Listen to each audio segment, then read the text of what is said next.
Aliens Explored is a podcast exploring famous and obscure cases of UFO sightings, alien abductions and other strange events from both a believing and a sceptical perspective whilst keeping an open mind.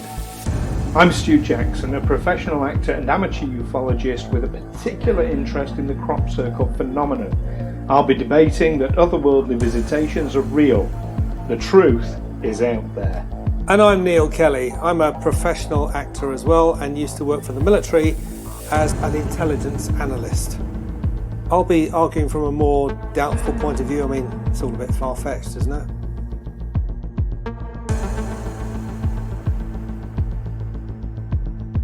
Cattle mutilation is the phenomenon encompassing the killing and mutilation of cattle under unusual and mysterious circumstances. But could it simply be natural decomposition or normal predators, as some suggest?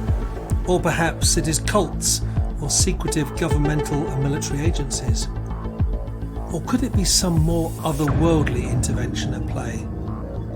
Please note that this episode contains discussion of a graphic and sensitive nature that some listeners may find disturbing.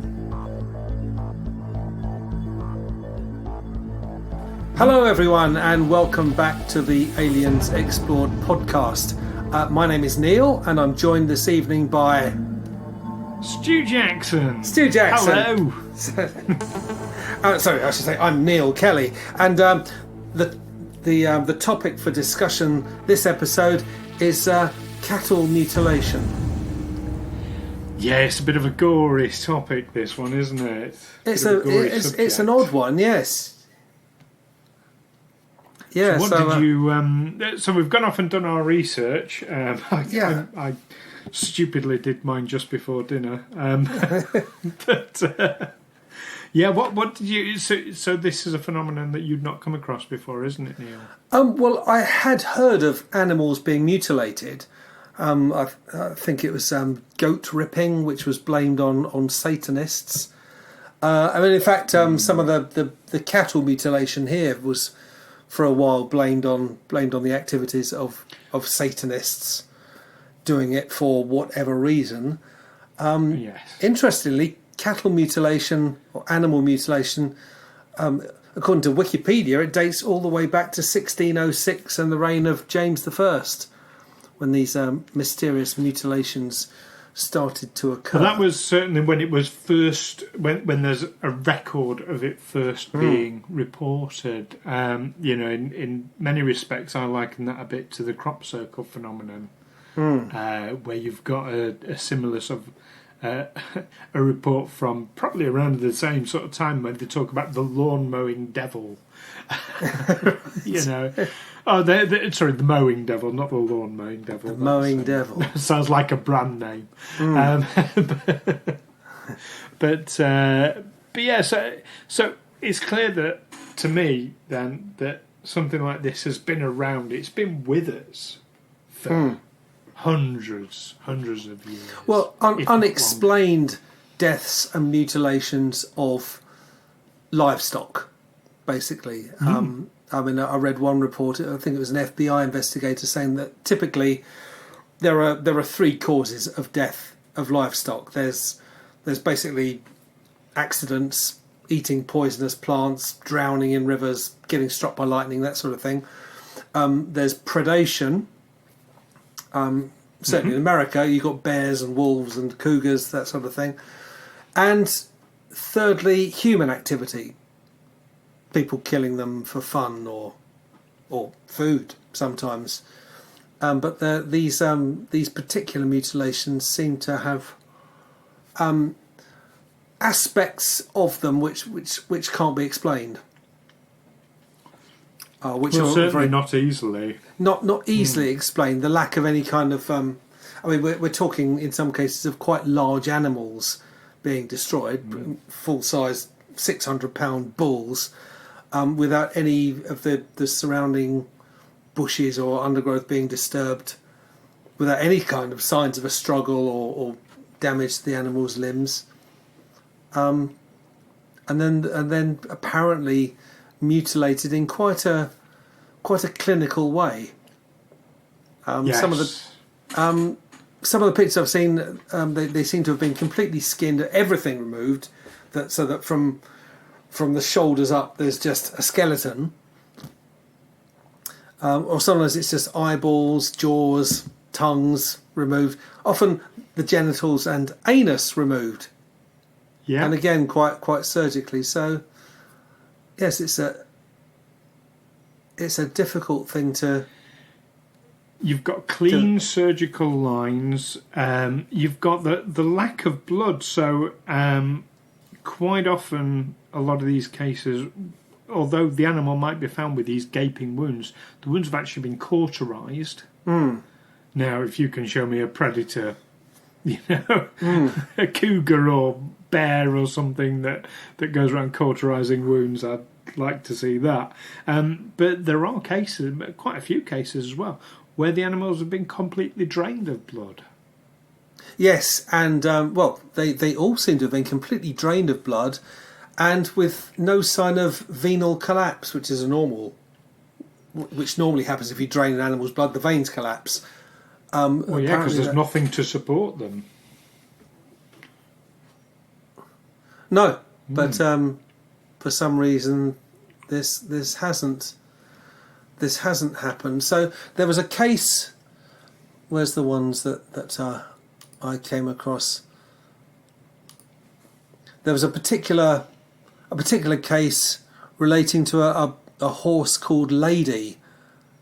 That's quite a famous case, that one. Out in 1967, September the 9th, Agnes King and her son Harry found the dead body of their 3-year-old horse Lady. The head and neck had been skinned and defleshed. The body displayed cuts that looked very precise, no blood at the scene, and a strong medicinal odour in the air. There was no evidence to support the assertion that the horse's death was associated in any way to abnormal causes. The county sheriff told them the death was probably due to a lightning strike, although he never bothered to visit the site. And early press coverage of the case misnamed Lady as Snippy. Snippy apparently being the horse who had sired Lady and belonged to the husband. It's interesting you mentioned about lightning strike being a potential cause, because in many cases, I don't think it was the case with Lady. I'm working off memory now, so I might be wrong, but certainly in a lot of cases, you do get charred outlines around the bodies of the animals in the ground itself, which is quite weird. But what's particularly weird is when you combine that with the fact that quite often there are no tracks. There's no footprints, tyre prints. Sometimes for like a good, 10, 20, 30 metres around the animal. Including the tracks that the animal would have made. Like someone, exactly. But then I'm thinking, well, someone just swept up the tracks? Someone just gone round with a broom and done a very careful job of removing any tracks? Why aren't the animals' tracks there? Someone suggested that with these animals they should look for an indentation in the ground beneath them, because they're saying that if they're being picked up by alien spacecraft, the aliens do what they do with them in their craft and then just drop them from a great height. But I would think if you dropped an animal from a great height onto solid ground, it wouldn't just leave a dent in the ground. The animal would just be splattered in all directions. Yes, it would. With a much less mysterious... Well, the death would be quite... Well, it'd still be a mysterious death. But... yeah, but it'd be... it'd be a different mystery. Yes. I mean, in the case of Lady... 2 students from Alamosa State College confessed to sneaking out into the pasture and shooting the horse several weeks after the case was publicised. But again, that could just be muddying the waters. Well, and again, I'll refer to a famous thing with crop circles. That sounds like Doug and Dave, who claim to have done all the crop circles just for a bit of fame and notoriety, when they clearly hadn't. So I mean, there was no bullet wound with lady. There was no bullet, which you would expect. So but it's weird. Now I'm going to go off on a slight tangent here, but I find it really bizarre when you get these genuine mysteries like this, and people just come forward and say, "Oh yes, I did it." I gotta wonder. All right, are they just doing it for fame, for their moment? You know, their Andy Warhol 15 minutes of fame kind of thing, or are they doing it? I wonder, because they've been paid to do it or threatened to do it, so that the government can just say, "Oh look, here's a rational explanation." No, I think it is a thing. There are people who just confess to things. Whenever there's a serial killer going around, there will be people. The police have to deal with people false. The police have to deliberately withhold details of the case that only the real perpetrator would know about, so that they can screen out these false confessions. Really, people feeling it. I mean, I don't know if you're old enough to remember the case of the Yorkshire Ripper. Oh, yes, and the police Peter Sutcliffe, but the police also received a confession from a chap with a Newcastle accent who he was basically taunting the police, confessing to the crimes and taunting the police and saying, "Ha ha, you'll never catch me." And it hampered the investigation because the police assumed it was genuine, and it took them right off track for quite a long time. So when they eventually caught Sutcliffe, their next investigation said, "Well, now we want to catch this other guy," because quite plainly it wasn't Sutcliffe who sent us that. But yeah, it seems to be a common thing with anything bizarre or horrible. People want to confess to it. Well, they never did catch us like. Yeah. Anyway, did they never catch him? They call him Geordie John. I have no idea. I think that Geordie John. I think his name was Geordie John. That's not very original. No. But I mean, these mutilations weren't restricted to just animals. There was one involving a human being. Oh, the Levette Cunningham case. The Jonathan Master Sergeant Jonathan P. Levette back in 1956. Yeah. Air Force Sergeant. I'm glad you found that one. Yeah, well, because that's sorry. Yeah, he was. There's two really interesting points. One is the actual case itself, but also it plays heavily into Project Grudge and basically the cover up that actually was. It's like a smoking gun in a way. Now, for those listeners who are not familiar with Project Grudge. Project Grudge was the predecessor to Project Blue Book, which is much more famous and was the government's report in an investigation into the UFO phenomenon. Kind of like your real-life X-Files. Yeah.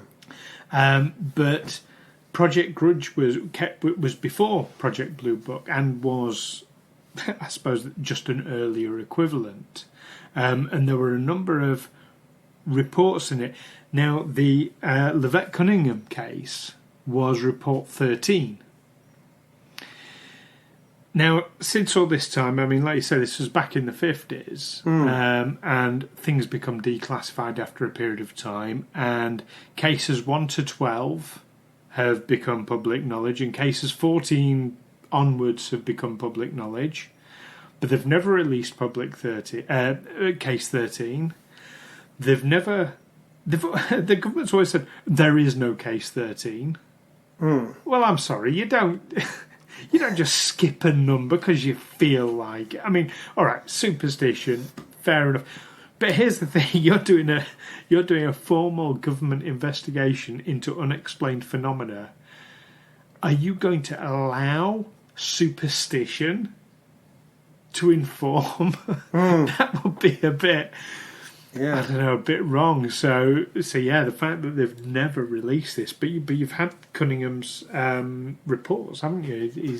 public statements. Just for the benefit of our listeners, what the Cunningham case was about, there was an Air Force Sergeant, Jonathan P. Lovett, who was assisting Major William Cunningham in the White Sands missile testing grounds near Holloman Air Force Base in New Mexico. This was in March 1956.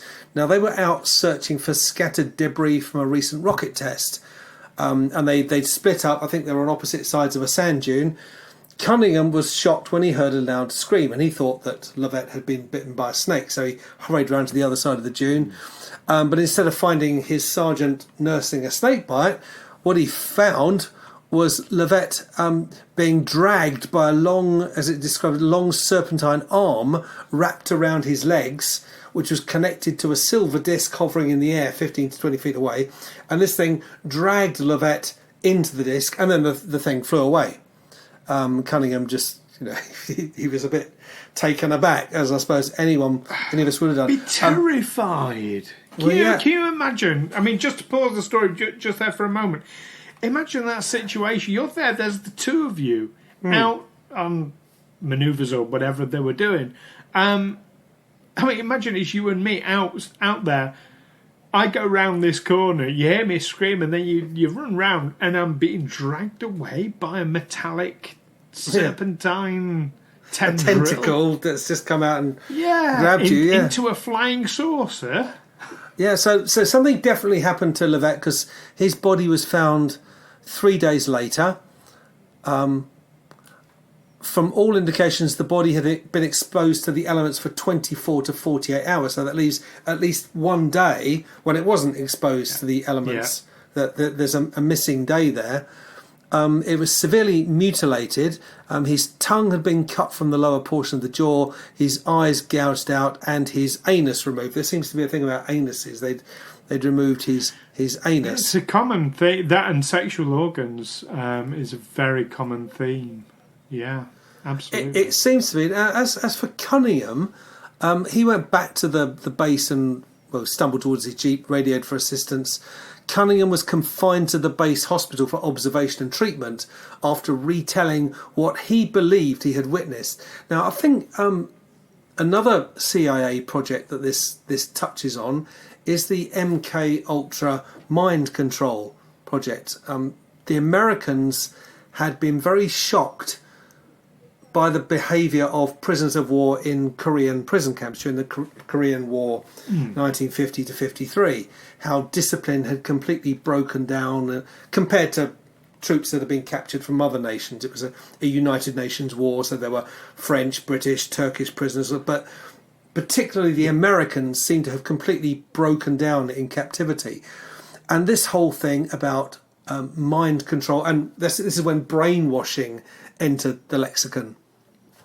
And so the CIA became very interested in mind control, and they picked up on a Nazi project. I don't know if it was part of Operation Paperclip after the war, but the Nazis had been experimenting with hallucinogens on prisoners in the Dachau prison camp to basically break them down. They had all sorts of ideas for mind control, that they could basically certainly get foreign agents to expose themselves, get people to divulge information they otherwise wouldn't divulge. Also, I'm trying to think of they were doing all sorts of experiments with LSD, psilocybin, mescaline, that sort of thing. Yeah. From about 1953, 1954 onwards, including administering it to civilians and military, obviously military and one they control, without their knowledge, and then observing them. So the fact that Cunningham saw something quite so bizarre, is it possible that he could have been under the influence of a psychedelic drug, which often something stressful can trigger a flashback that throw you into. It certainly can. Do you know, I could accept that if this was an isolated case. But we're not talking about.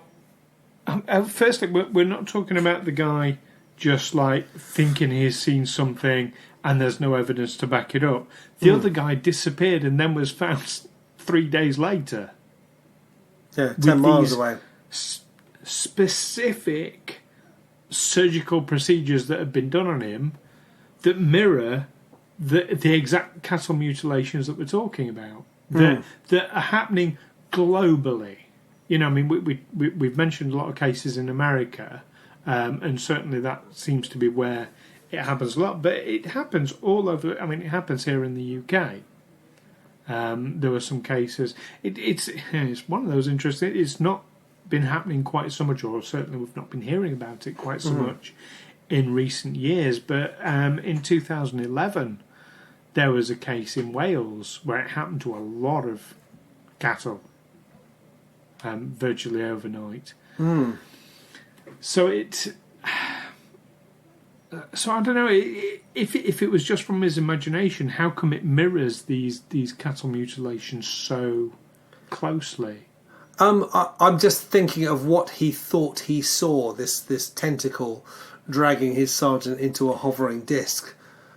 Whether it was he did actually see that, or whether he was hallucinating. Certainly, something did cart him off. But how much Cunningham's testimony can be trusted? Okay, but that'd be a hell of a coincidence, though, wouldn't it? It would.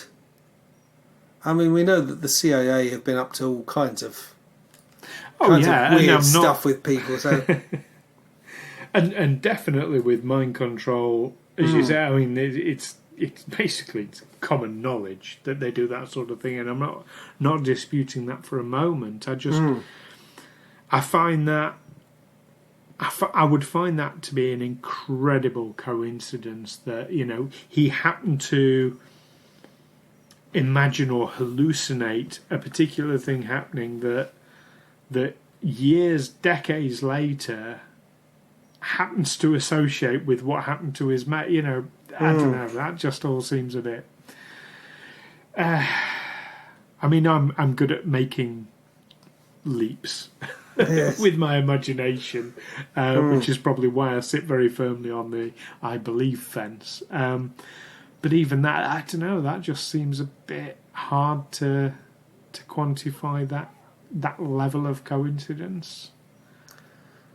Yeah. But certainly, I mean, more terrestrial reasons have tried to be given. Like you said, you know, lightning strikes have been explained. Predators, they've tried to explain these things as, you know, things like the eyes being removed as quite a thing. Oh yeah, well that's carrion. Well, no, they're removed with such surgical precision that carrion wouldn't do. You know, tongues being separated from the lower jaw but not actually being removed. What predator does that? Or remove the digestive organs, which you know, most predators will avoid those. I've seen a cat eat a mouse, and at the end there was nothing left but the digestive organs, because the cat knows they're full of stuff you don't really want to eat. Yes, absolutely. There was one case of a cow. You know, you're looking. I think you mentioned a 600-pound bull. That would be quite a small bull, because most cows run at about 1,500 pounds, don't they?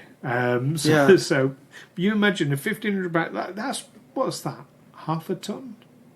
That's a big animal, isn't it? It's a big, heavy animal. I wouldn't like to lift one, that's for sure. But there was a case of one being found sort of on its back, like legs in the air, cartoon style almost, on its back. The chest cavity had been... It had various things done to it. I think, again, the anus had been removed and things like that, and the udders had been removed. But its chest cavity was open. The heart had been exposed, but it was still in place, and it was like, I think it had been removed, but it was still attached. Okay, well, you can't explain that for a predator. If they're going to go for something like, they're going to rip it out and, you know, chow down. But and there will be blood all over the place. there would be blood all over the place. I mean, they're trying to explain that as, oh, well, insects come along and feast on the blood. Well, I'm sorry, a £1,500 cow's got a lot of blood in its system. Yes. And a lot of it will just dry and leave a blood stain. If you talk about the desert, under the desert sun. Well, you'd soak into the ground, you'd be able to take soil samples, and there it'd be. Yeah, it wouldn't be difficult. This is definitely a weird phenomenon. And of course, there are cases of UFO sightings in and around the times that cattle mutilations happen. Not in every case, obviously, but because most cattle mutilations, they just find it the following day or, even a few days later in some cases. But no, there's quite a few reports of people witnessing UFO activity, even calling it in, and then the following day discovering that the cattle's been mutilated. Which I find, again, that's too much of a coincidence to just be a coincidence. In my book. But now we talked about when we've talked about predators, though, we've talked about animals, bears, cougars, whatever else. You get wolves. I don't know. I was rubbish at biology as a kid, so I don't know, animals. But of course, the number one predator we haven't really gone into detail is the possibility of people doing it. Now, you mentioned earlier that satanic cults have been blamed for a lot of these things. And whilst I think, yes, I can see that happening if we're talking about a small number of cases. But we're talking about so many cases in so many countries, going back so long. I don't know, there's got to be something more. But the other big cult thing that I've heard as a theory is that it's the government themselves. And they've been doing it as a way of tracking, BSE or things like that. And I think they'd cover it up and make it look more natural if they were going to do that. You would think, wouldn't you? But there were lots of things that just couldn't be explained. I mean, there was in the case of... Is this the case of later? No, this is a case of cattle. The animal's heart, as well as bone and muscle samples, were sent to the Los Alamos Scientific Laboratory for microscopic and bacteriological studies. Samples from the animal's liver were sent to 2 separate private laboratories. Now, samples of the animal's liver were found to be completely devoid of copper and to contain 4 times the normal amount of zinc, potassium and phosphorus. And the scientists were unable to explain these anomalies. Blood samples taken at the scene were reported to be light pink in colour and did not clot after several days, while the animal's hide was found to be unusually brittle for a fresh death. Animal was estimated to have been dead for 5 hours, and the flesh underneath was found to be discoloured. It's all sorts of weird things. None of the laboratories were able to report any firm conclusions on the cause of blood or tissue damage. At the time, it was suggested that a burst of radiation may have been used to kill the animal, blowing apart its red blood cells in the process. The hypothesis was later discarded as subsequent reports from the Los Alamos Scientific Laboratory later confirmed the presence of anticoagulants in samples taken from cows mutilated in the region. So all sorts of weird anomalies as to the state of these creatures. Things that just don't add up. It's an interesting one, isn't it? It is. It's a weird one. And I mean, I know of, the things like the goat ripping that have been associated with satanic groups or or whatever. I mean, I suppose in days gone by, especially as these things were being reported at the time of James I, it was probably put down to witches or evil spirits. Undoubtedly. I suppose, they would have. They would have ascribed it a supernatural cause. Well, I suppose the supernatural phenomena of the modern era are the UFOs. Absolutely. I mean, you look at legends like Chupacabra that could easily be blamed for, and the loss of blood as well. We look at our own sort of mythological history, and we look at vampires and things like that. It's very easy to see. It's very easy to see, in fact, where our mythological history could actually have stemmed from. But now we keep a more open scientific mind. Science is the new religion. So UFOs become the new supernatural. Aliens become the new supernatural. Absolutely. Yeah, they're the modern day fairies or vampires. Yeah. Yeah, absolutely. Absolutely. I mean, that was it's there's something going on. But in all my in my research for this episode, I have found it very interesting that the cases seem to have dropped off over the last few years. They seem to peak in the 60s and 70s, but they were still going on fairly recently, weren't they?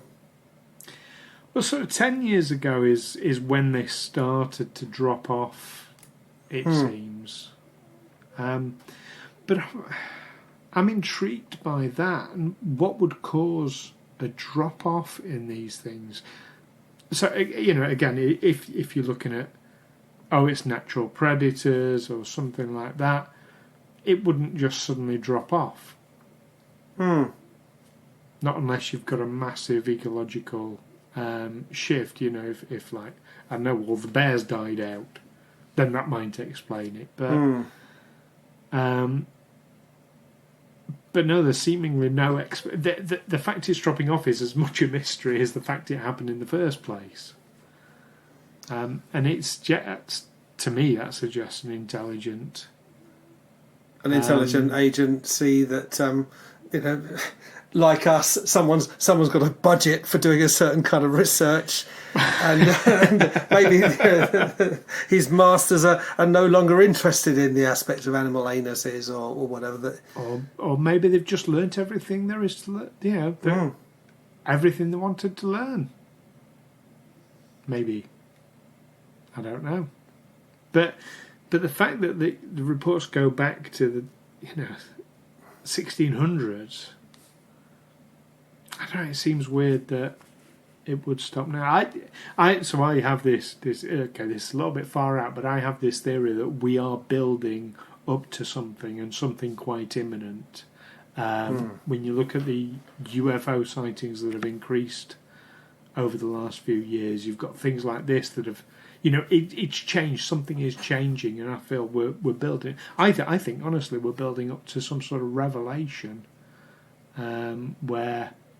We're going to get a landing on the White House lawn or something like that.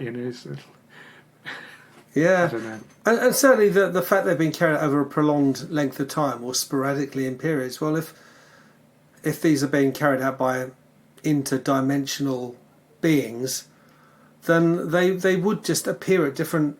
Time isn't linear. I mean, we kind of understand time differently now. It's not all things happening consecutively. So, because something to us was recorded 400 years ago, it doesn't necessarily mean that for creatures in another dimension that was 400 years ago. They just pop in different times and what have you. So.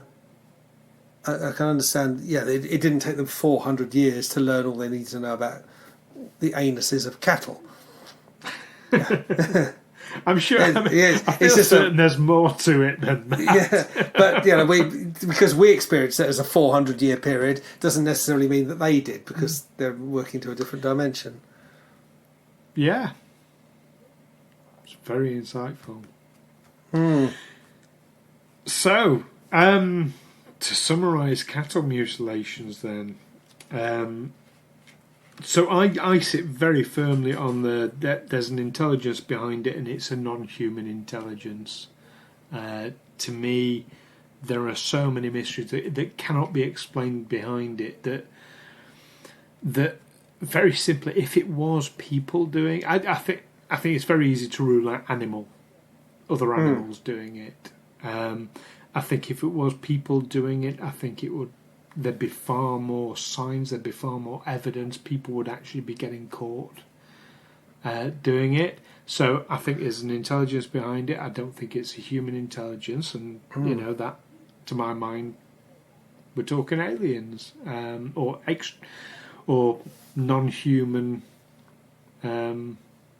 entities.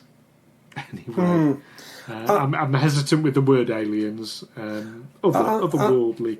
I'm thinking of it. If it is humans, then it'll be humans who are part of a closed group, like the CIA or other intelligence agency. If it was just something that was a bit of a movement, a bit of a club, and people were doing it all over, that it just kind of caught on as a trend, people would be talking about it. It would have leaked out on social media. They'd have a Facebook group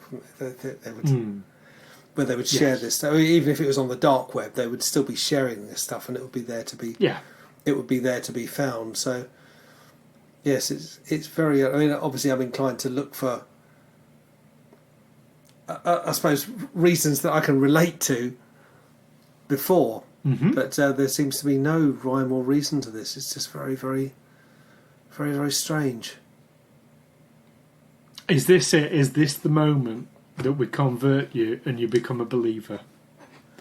Well, I wouldn't say I was entirely a disbeliever. I mean, it's a big universe out there, and I'm sure we aren't the only life forms in the universe, because I think that's as bizarre a tenet to stick to as to suggest that we're regularly being visited or have a permanent presence here. That people that people from other dimensional planet have infiltrated us. They're probably ruling us. That's probably why our governments are making such bizarre decisions these days that seem intent on destroying us.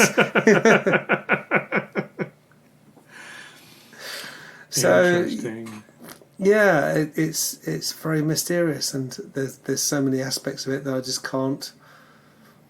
I can't say how that could have happened.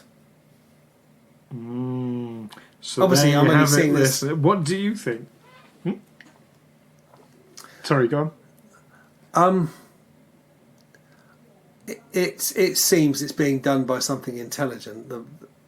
The fact this has happened, particularly the Air Force sergeant being dragged off into a flying saucer, but it's so strange. It's definitely being done by something that we just don't know about. Even people who are adamant that it's being done by some humans. I mean, the owners of Sylvie's Valley Ranch are willing to pay a $25,000 reward for any tip that leads to an arrest and conviction. They're still thinking along those lines. So,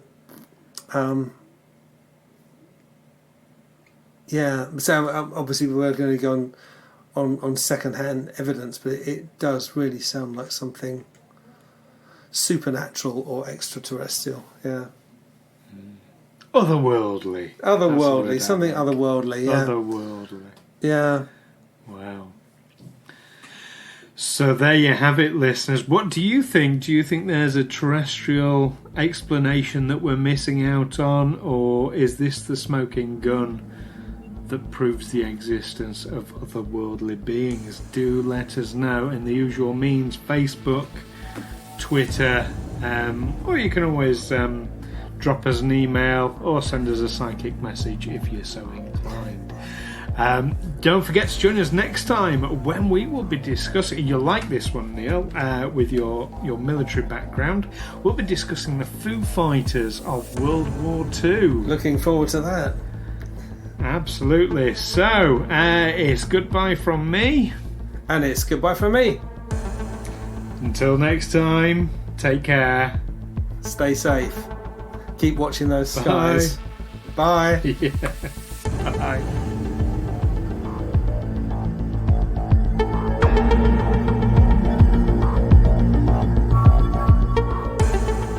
Aliens Explored is a Figo Films production in association with Juicy Falls. Music by hooksounds.com and editing by Stu Jackson. Find us on Facebook and Twitter or by visiting aliensexplored.com.